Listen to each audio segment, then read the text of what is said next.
students. Welcome to Physics for Everyone classes. This is your Satish sir. In this video, we can see the general expression for the motional EMF. In the last video, we have seen the one of the case where the magnetic field is into the board and the length of the conductor is taken along the y-axis and the conductor is taking along the x-axis. There we got the result E is equal to BLV. That is the one special case of motional EMF. But in this section, we can see the general formula how to find the motional EMF for all the cases, which is really important.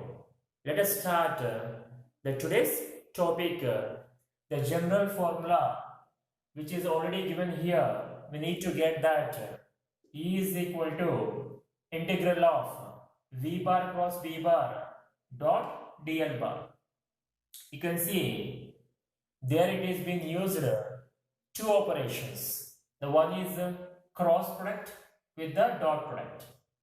If you take the whole together, you will get the one scalar quantity, which is nothing but the induced EMF therein for various cases. Let us start. Here we are talking about the equilibrium condition, where we already seen the electron which is there inside the atoms. They are moving along x-axis. You can see if this rod is taking along the x-axis with velocity v bar, in the magnetic field which already existed into the board, you can see cross is used. The cross indicates that the magnetic field is acting into the board. So in this magnetic field, the rod is taking along x-axis with velocity v bar. There we know all these electrons, the magnetic field acting along downward direction, and the electric field which is acting in the upward direction. In one particular time, these electrons will experience an equal amount of the downward force and equal amount of upward force. They balance each other. The electron doesn't move at all. That state is called as equilibrium condition. Now we are talking about that position. There you can write there are two forces that are acting on the electron simultaneously. We can call it as the Lorentz force, Fl, which is equal to the force due to electric field plus the force due to the magnetic field, which is equal to 0. The net force acting on the electron therein the equilibrium condition is equal to 0. If you expand the equation, then we can write electric force as E bar into E. Where the charge is the electron, we can write it as E bar into E, which is equal to, you can take this term to that side, you will get negative minus Fm, the force acting on electron due to magnetic field. You can write it as E into V bar cross B bar. The magnetic force is Q into V bar cross B bar. As the charge is electron, we can write as E into V bar cross B bar. Now, on both the sides, the charge will get cancelled. You got E bar is equal to negative of V bar cross B bar. Yes, we already seen V bar cross B bar direction is opposite to the electric field intensity. You can see here, as this rod is moving along x-axis, the positive charge is accumulated at point P and negative charge is accumulated at point Q. Already we discussed it in the last video. Suppose if you are following this video directly, please watch the last video related to motional EMF. E is equal to BLV. Now, we know the relation between field intensity and the potential difference that we studied in electrostatics. You can write delta V, or which is equal to dE, is equal to minus E bar dot dl bar. If you are taking along x-axis, we are habituated to write dV is equal to, or delta V is equal to minus E bar dot dx bar.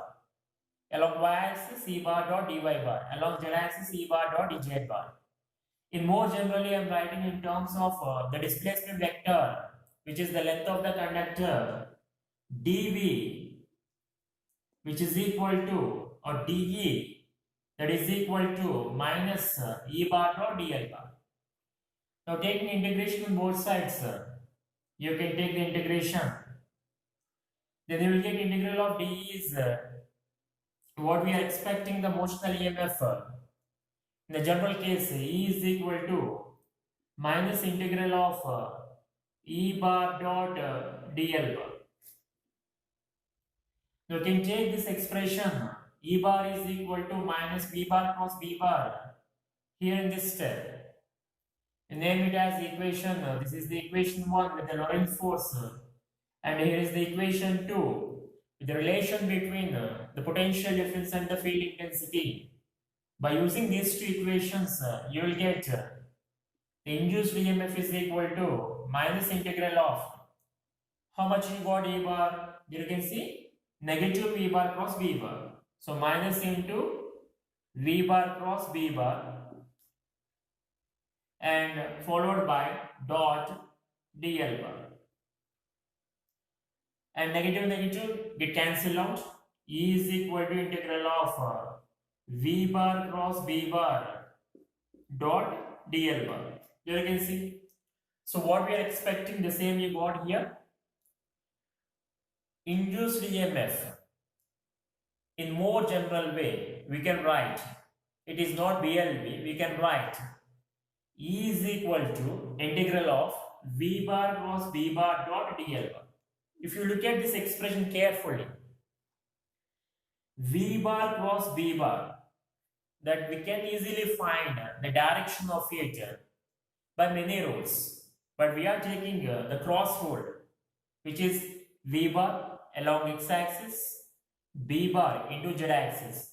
So turn the fingers from V to B in this manner. You are getting V bar cross B bar along y-axis. There you can see. If you turn this one, we are getting the thumb in upward direction. That gives the direction of V bar cross B bar. So V bar cross B bar direction is upward. I am taking here, this is the direction of V bar cross B bar. There you can see along the y-axis. You can see DL bar. DL bar is also along y-axis. Already we have set initially the length of the conductor along the y-axis. So this is the DL bar, which is also along the y-axis. Now these two vectors are parallel to each other. These two vectors are parallel to each other. The dot product of parallel vectors, you will get the result, which means we need to take the component of V bar cross B bar along the direction of length of the conductor. You will get the result. Suppose if D bar cross V bar, the component of this term which is coming perpendicular to DL bar, you will get the result 0, because the dot product of two perpendicular vectors is always 0. So note, I am taking note here, which is if the component of V bar cross B bar, if it comes the perpendicular component, we can call it as perpendicular component, dot DL bar, the result is always how much? 0. If suppose you are getting V bar cross B bar direction is perpendicular to DL bar, the dot product of two vectors is equal to how much? 0. So here in this case, we don't have the problem that V bar along x-axis, B bar into negative z-axis, V bar cross B bar along y-axis. Already length of the conductor is along the y-axis. So these two vectors comes parallel to each other. Then there you will get the result which is nothing but if you use this one to this case, you will get the result. How much? V bar, V has a constant value, B has a constant value, but they have different directions. If you expand these two, you will get VB sine theta. And sine 90 is 1. You can directly write VB outside because the angle is 90. You will get sine 90 is 1. VB is constant.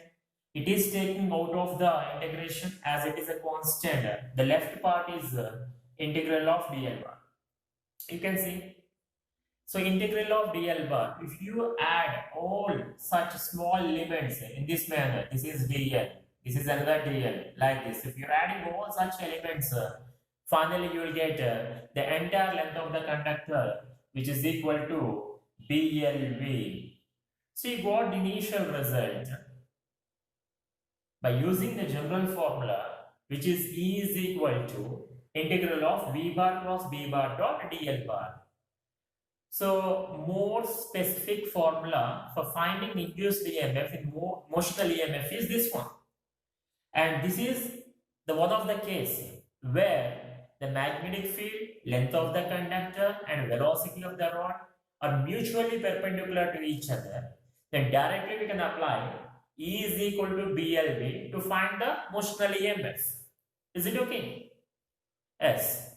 So please remember the general formula for motional EMF is this one rather than BLV. Even we can get the special case by using the general formula applying to the given condition. Right? Now later we can see some of the applications related to this topic.